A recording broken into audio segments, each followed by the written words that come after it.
ધોરણ 11 કોમર્સ વિષય નામાના મૂળ તત્વો પ્રકરણ 3 આમનો દાખલા નંબર 11 અશોકના શશાંકના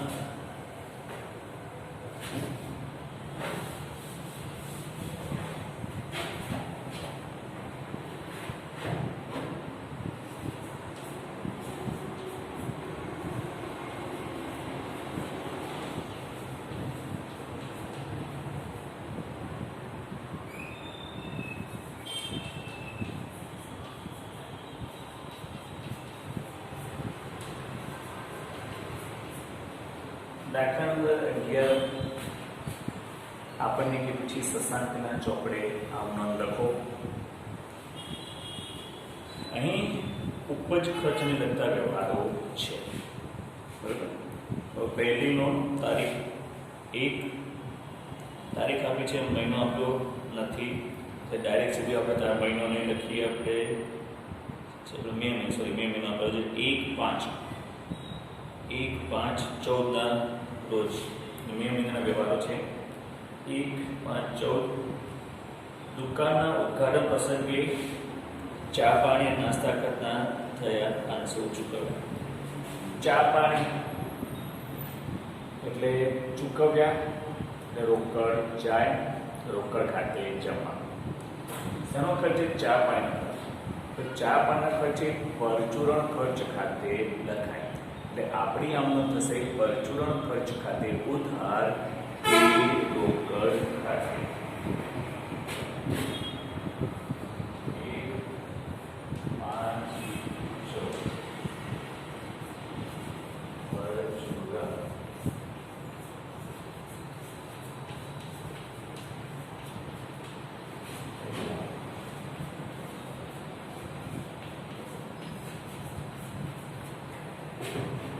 પછી 500 રૂપિયા.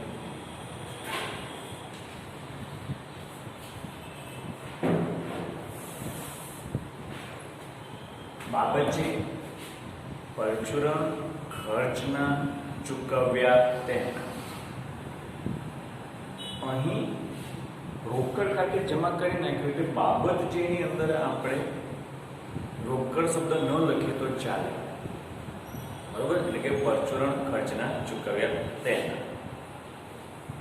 ખ્યાલ આવી ગયો? બાબત જે તમે હોમવર્કમાં લખતા રહેજો. બરોબર. બીજી તારીખ છે દુકાન માટે જરૂરી હિસાબી ચોપડા 400 ખરીદ્યા. હિસાબી ચોપડા એટલે શું? તો ચોપડા તમે જે નોટ ચોપડીઓ લાવો છો તો નોટને આપણે શું કહી શકીએ અને ક્યાંથી મળે છે આપણને? સ્ટેશનરીની દુકાને. તો આને શું કહીશું આપણે? સ્ટેશનરી ખર્ચ ખાતે ઉધાર તે રોકડ ખાતે. અહીંયા આગળ આપણને ખરીદી એટલું જ કીધું છે. બરાબર. કોઈ દુકાનનું નામ આપ્યું નથી. એનો મતલબ એ થયો કે આ રોકડ ખરીદી છે. એટલે આપણે આમાં શું થશે?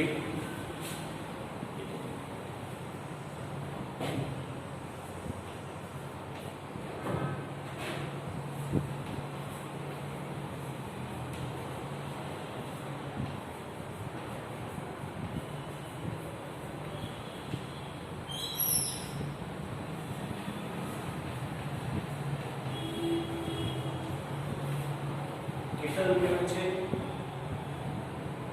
400 રૂપિયા.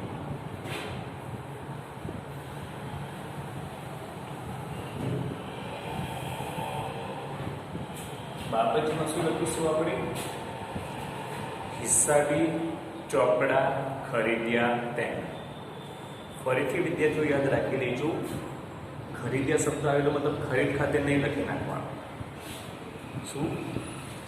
માલ ખરીદ્યો એમ કીધું હોય તો ખરીદ ખાતે, અથવા કોઈ મિલકતનું નામ ન આપ્યું હોય.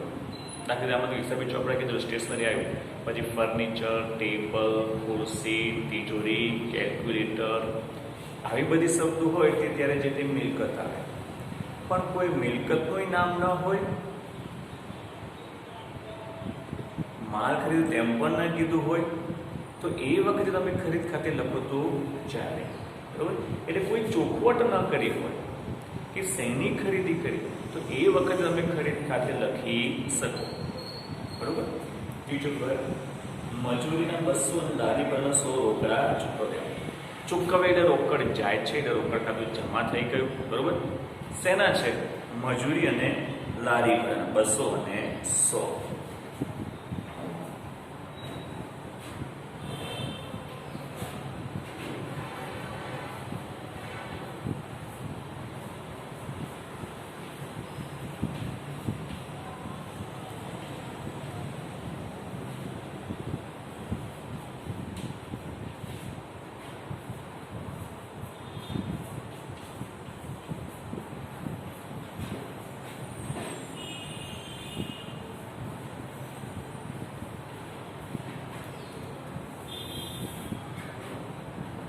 બાબત જે લખો મજૂરી અને લારી ભાડાના ચૂકવ્યા તેના, બરોબર.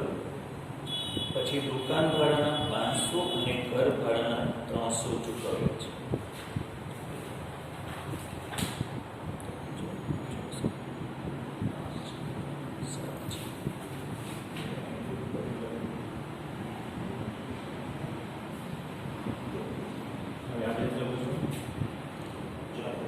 હવે આમાં શું કીધું છે આપણને કે દુકાન ભાડાના 500 અને ઘર ભાડાના 300 ચૂકવ્યા.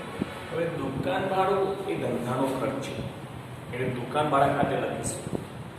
ઘર ભાડું એ અંગત ખર્ચ છે એટલે યાદ રાખી લેજો વિદ્યાર્થીઓ, જ્યારે અંગત ખર્ચ આવે તે વખતે આપણે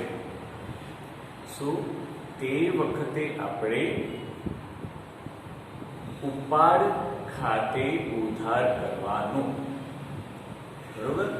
ફરીથી યાદ રાખી લો, જ્યારે અંગત ખર્ચ હોય ત્યારે આપણે ઉપાડ ખાતે ઉધાર કરવાનું. તો અહીંયા લખીશું આપણે 500 અને 300 છે. તારીખ કઈ છે? 5 તારીખ 5/5.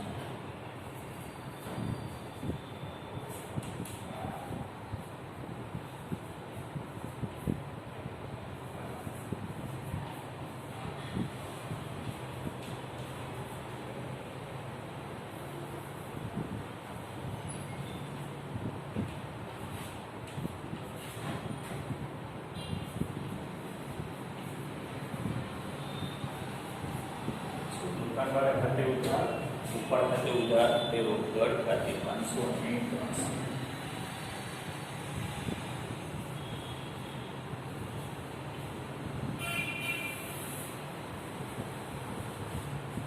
બરોબર વિદ્યાર્થીઓ, ખાસ ધ્યાનમાં રાખી લેજો, જ્યારે અંગત ખર્ચ હોય ત્યારે ઉપાડ ખાતે લખવાનું, ખાસ યાદ રાખી લેજો, બરોબર. ત્યારબાદ કીધું છે 10 તારીખમાં કમિશનના મળ્યા. કમિશનના 400 મળ્યા. રોકડ શબ્દ ન આવતો હોય, ચેક શબ્દ ન આવતો હોય ત્યારે તમારે રોકડ આવે છે કે જાય છે કેવી રીતે ખબર પડશે? મળ્યા આવે, ચૂકવ્યા જાય, બરોબર. એ ખાસ તમારે યાદ રાખવાનો મતલબ. તો અહીં આપણને કીધું છે કમિશનના મળ્યા એટલે રોકડ આવી, રોકડ ખાતે ઉધાર થશે. શેના મળ્યા છે? કમિશનના. બીજું કયું ખાતું આવ્યું એની અંદર? કમિશન. તો એ ખાતું શું થશે? જમા. રોકડ ખાતે ઉધાર તે કમિશન ખાતે.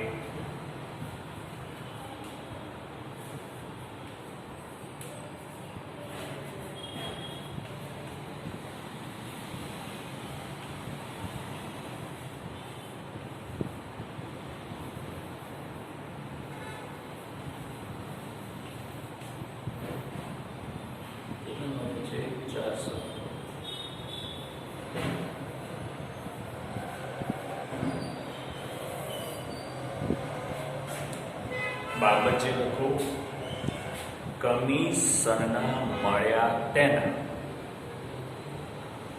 બરોબર, જોઈ લો એકવાર આટલું.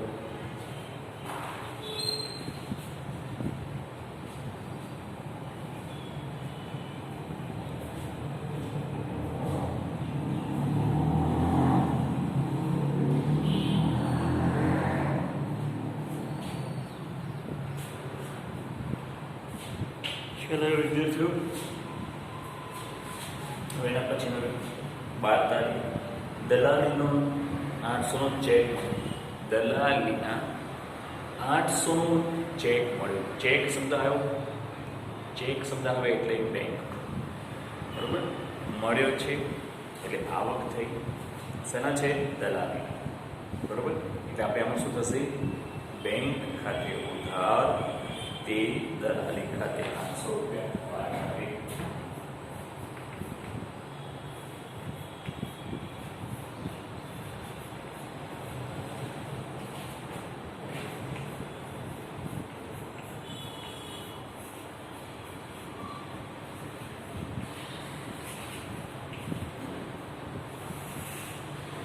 બાબતજી દલાલીના મળ્યા તેના. બરોબર,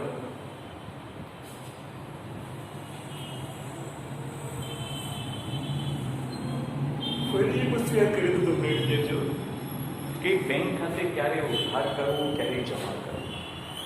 તો યાદ રાખી લીજો, જો બેંક શિલ્લક વધે તો બેંક ખાતું ઉધાર થાય, બેંક શિલ્લક ઘટે તો બેંક ખાતું જમા થાય. બરોબર,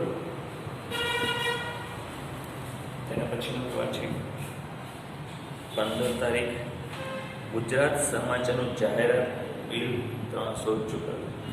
ગુજરાત સમાચાર અને એનું જાહેરાત સ્પષ્ટ કીધું છે કે જાહેરાત એટલે તમને ખબર છે, ટીવીમાં તમે જોતા હો છો. આ ગુજરાત સમાચાર એ છાપું છે, તો છાપામાં આપણે જાહેરાત કરી તો એના આપણે ચૂકવ્યા છે. કેટલા રૂપિયા ચૂકવ્યા છે? 300 રૂપિયા. તો એને શું કહેવાશે? જાહેરાત ખર્ચ ખાતે ઉધાર તે રોકડ ખાતે. 15 તારીખ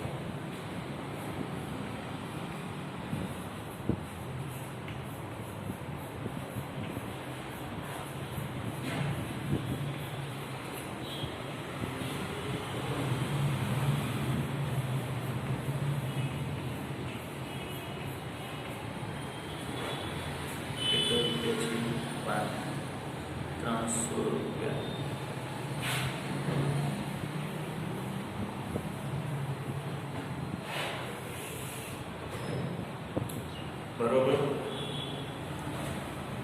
એટલે બાજે લખો ગુજરાત સમાચારની જાહેરાત ખર્ચના ચૂકવ્યા તેના. બરોબર વિદ્યાર્થીઓ, એક વખત જોઈ લો આટલું.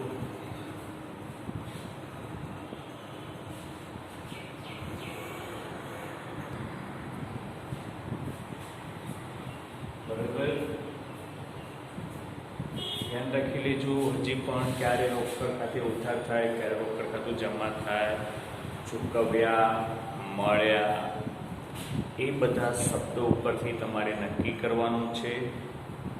જ્યારે તમને રોકડ શબ્દનો ઉલ્લેખ ન કર્યો હોય તે વખતે તમારે ધ્યાનમાં રાખવાનું છે. બરોબર, ત્યાર પછીનો વિવર 20 ઇક્વિટી શેર ડિવિડન્ડ 500 મળી. 20 હવે જોયું કે ઇક્વિટી શેરનું ડિવિડન્ડ 500 મળે છે. અહીંયા રોકડ શબ્દનો ઉલ્લેખ નથી. બરોબર, તો તમે એમ વિચારશો કે મળ્યું તો રોકડ ખાતે ઉધાર ન વિદ્યાર્થી, પરંતુ યાદ રાખી લેજો, કોઈ પણ કંપનીના શેર હોય કે ડિબેન્ચર હોય તો તેની ચૂકવણી હંમેશા ચેકથી થાય છે. શું? ફરીથી, કોઈ પણ શેર હોય, કોઈ પણ ડિબેન્ચર હોય, તેને લગતી ચૂકવણીઓ હોય. શેર ઉપર ડિવિડન્ડ મળે છે, ડિબેન્ચર ઉપર વ્યાજ મળે છે. આ બંનેની ચૂકવણીઓ ચેકથી કરવામાં આવે છે. ખ્યાલ આવ્યો વિદ્યાર્થીઓ? બરોબર. તો અહીં આપણને ઇક્વિટી શેરનું ડિવિડન્ડ 500 મળ્યું છે. તો શેરનું ડિવિડન્ડ મળ્યું એ ચેકથી મળ્યું, એટલે શું હશે? બેંક ખાતે ઉધાર, તે ડિવિડન્ડ ખાતે 500 રૂપિયા 20 તારીખ.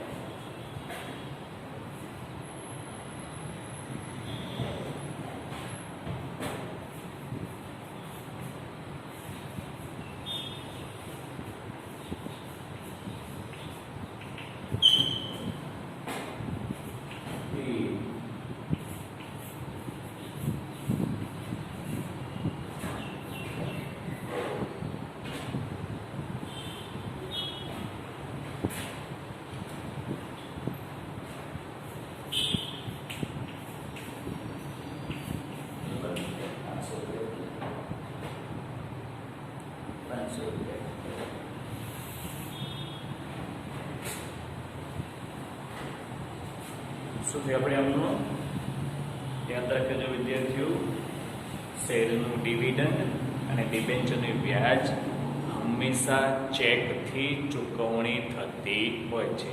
બાબત જે લખો તો લખી નાખો. ઇક્વિટી શેરનું ડિવિડન્ડ મળ્યું તેના. શું? ફરીથી ઇક્વિટી શેરનું ડિવિડન્ડ મળ્યું તેના. બરોબર, જોઈ લો એકવાર.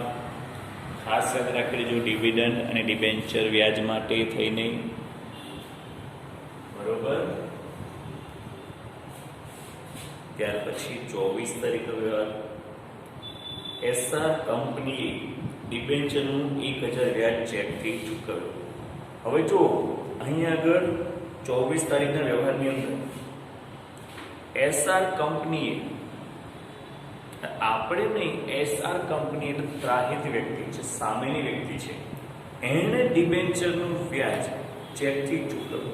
એટલે આપણે એસઆર કંપનીના ડિબેન્ચર ખરીદ્યા હતા. આપણે ડિબેન્ચર ખરીદ્યું, એમણે આપણને ડિબેન્ચરનું વ્યાજ ચૂકવ્યું છે. આપણી શું થઈ છે? આવક થઈ છે. ધ્યાન રાખજો વિદ્યાર્થીઓ, માત્ર ચૂકવ્યા શબ્દ ઉપરથી ના નક્કી રાખતા. એસઆર કંપનીએ એટલે સામેવાળી કંપનીએ આપણને વ્યાજ આપ્યું છે.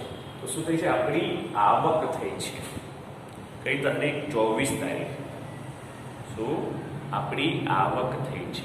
અને હમણાં કીધું પ્રમાણે ડિબેન્ચરનું વ્યાજ પણ શેથી મળે છે? ચેકથી મળે છે. બરોબર. તો આપણે આપણું શું થઈ? બેંક ખાતે ઉધાર, તે ડિબેન્ચરના વ્યાજ ખાતે.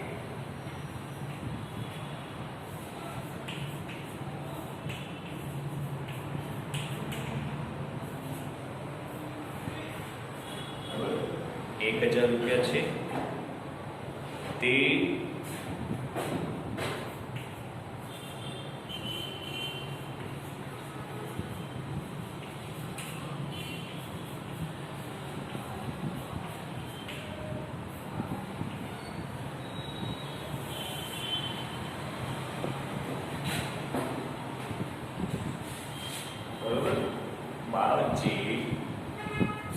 એસઆર કંપનીના ડિબેન્ચરનું વ્યાજ મળ્યું તેના.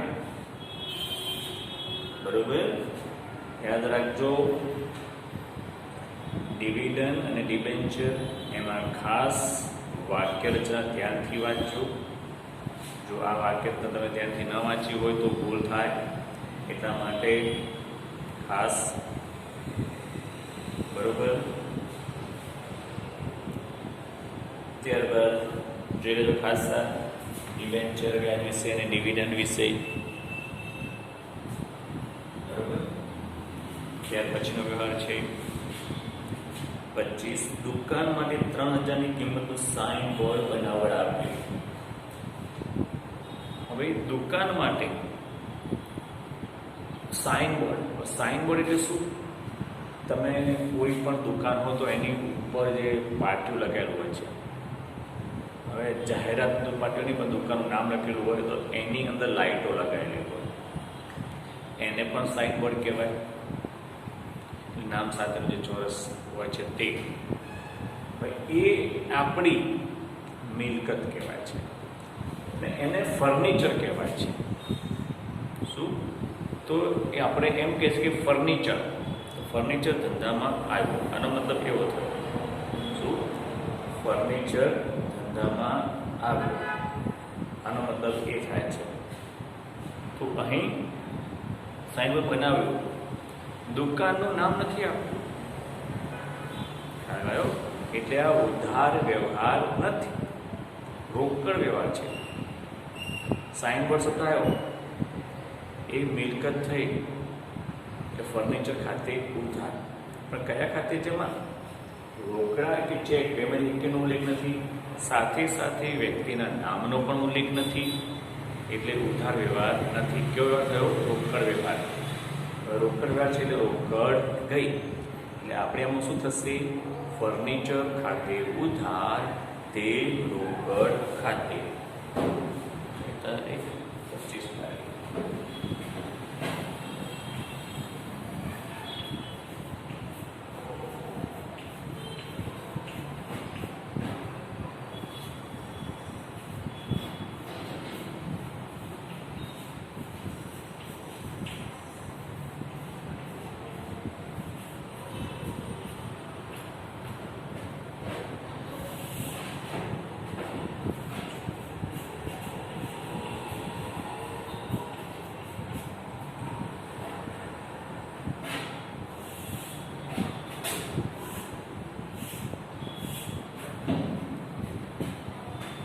બાજે લખી નાખો. બાજે દુકાન માટે સાઇન બોર્ડ બનાવ્યું તેના. બરોબર? અહીંયા આગળ આ બધા પૂરો થયો. હવે સરવાળો મેં તમને કીધું છે કેવી રીતે સરવાળો કરવાનો. બધા વ્યવહારનો સરવાળો છે લખી નાખવાનો. તમને કીધું પેજ પતી ગયું હોય તો સરવાળો આગળ લઈ ગયા એમ લખવાનું, બીજા પેજ સરવાળો આગળ લાવ્યા એમ લખવાનું. તમારે પહેલી વખત દાખલો પૂરી ગણા છે તો 5 ને 4 9 3 12 ને 8 20, 5 ને 4 9 ને 12 ને 8 20, 2400 3200 3500 4000 4 ને 5 ને 3 8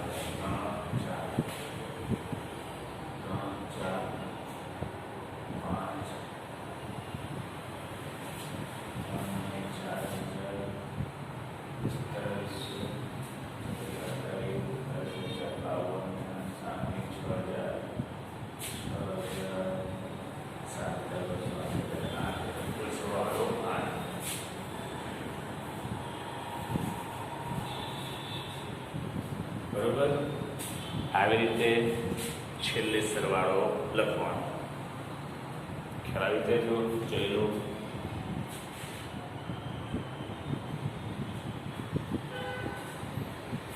ખાસ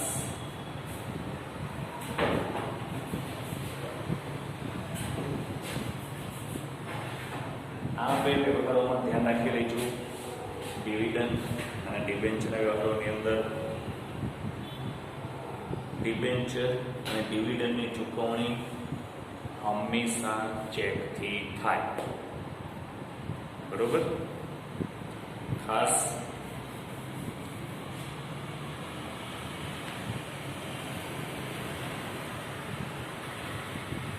હવે દાખલા નંબર 12માં વેપારી વટાવ, રોકડ વટાવ અને કરાર ખાતે. આ ત્રણ વિશે તમને સમજાવી દઉં. વેપારી વટાવની ચોપડે નોંધ કરવામાં આવતી નથી. શું યાદ રાખીશું? વેપારી વટાવની ચોપડે નોંધ થતી નથી. એટલે આપણે કુલ કિંમતનો ઉપરથી પહેલા વેપારી વટાવ ગણીએ અને બાદ કરી દેવાનો, અને પછી જે રકમ આવે એ રકમ ઉપર રોકડ વટાવ ગણાય. અને રોકડ વટાવની ચોપડે નોંધ કરવામાં આવે છે. શું યાદ રાખી લેજો? વેપારી વટાવની ચોપડે નોંધ કરવામાં આવતી નથી. અને બીજું, રોકડ વટાવની ચોપડે નોંધ કરવામાં આવે છે. ચોપડે નોંધ એટલે આ નોંધની અંદર વટાવ ખાતે ઉધાર અને વટાવ ખાતે જમા લખીએ તેને કહેવાય ચોપડે નોંધ કરવી. ખરીદી વખતનો વટાવ હોય તો આપણી આવક કહેવાય, અને વેચાણ વખતનો વટાવ હોય તો આપણી જાવક કહેવાય. મળેલ વટાવ હંમેશા જમા થાય, આપેલ વટાવ હંમેશા ઉધાર થાય. એટલે યાદ રાખી લેજો, ખરીદી વખતે જે વટાવ હોય તે વખતે વટાવ ખાતું જમા કરવાનું, અને વેચાણ વખતનો વટાવ હોય તો એ વખતે વટાવ ખાતું ઉધાર કરવાનું. બરોબર? ત્યારે સમજે ઘાલખાત. ઘાલખાત એટલે શું? તો જ્યારે આપણે કોઈને ઉધાર માલ વેચીએ અને એના નાણાં આપણને ન મળે તો આપણને જે નાણાં ન મળે તેને કહેવાય છે ઘાલખાત. તો ઘાલખાત આપણું નુકસાન છે, એટલા માટે ઘાલખાત ખાતું હંમેશા ઉધાર થાય. બરોબર? 3 વસ્તુ યાદ રાખો.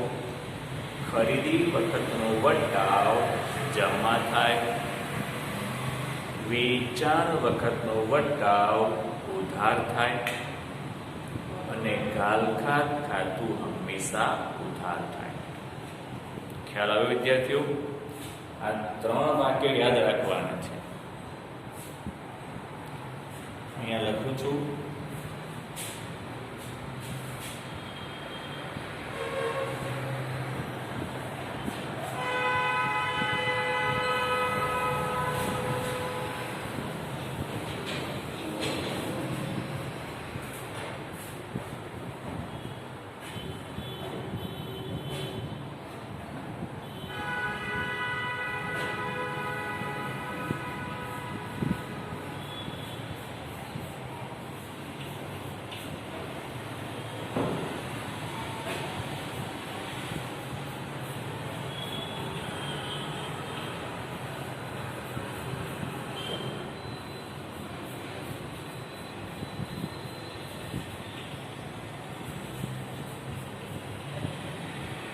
યાદ રાખી લેજો પોઈન્ટ શું લખ્યું છે. આ બધી વસ્તુ તમારે લાઈફ ટાઈમ યાદ રાખવા છે, કાયમ માટે. 11મા ધોરણની અંદર આમનોંધનો પોર્શન વધારે છે, આમનોંધો વધારે આવે છે. હજી તમને આમનોંધ સમજતા રહેજો કેવી રીતે લખાય છે તે. બરોબર? એટલે આ યાદ રાખી લો. ફરીથી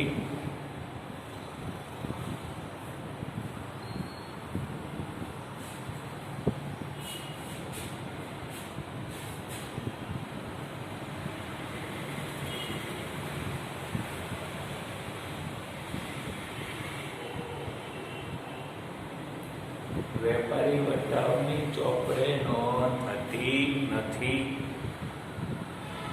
શું? રોકડ વટાવની ચોપડે નોંધ થાય છે.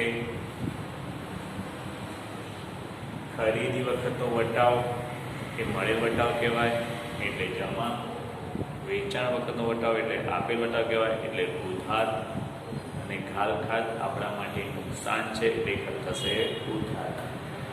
બરોબર? જોઈ લો એકવાર. અને આ તો તમારો હોમવર્ક. હજી પણ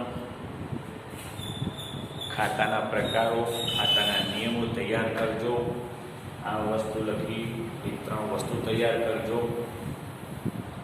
કોષ્ટક નંબર 36 એ તૈયાર કરવાનું છે. બરાબર?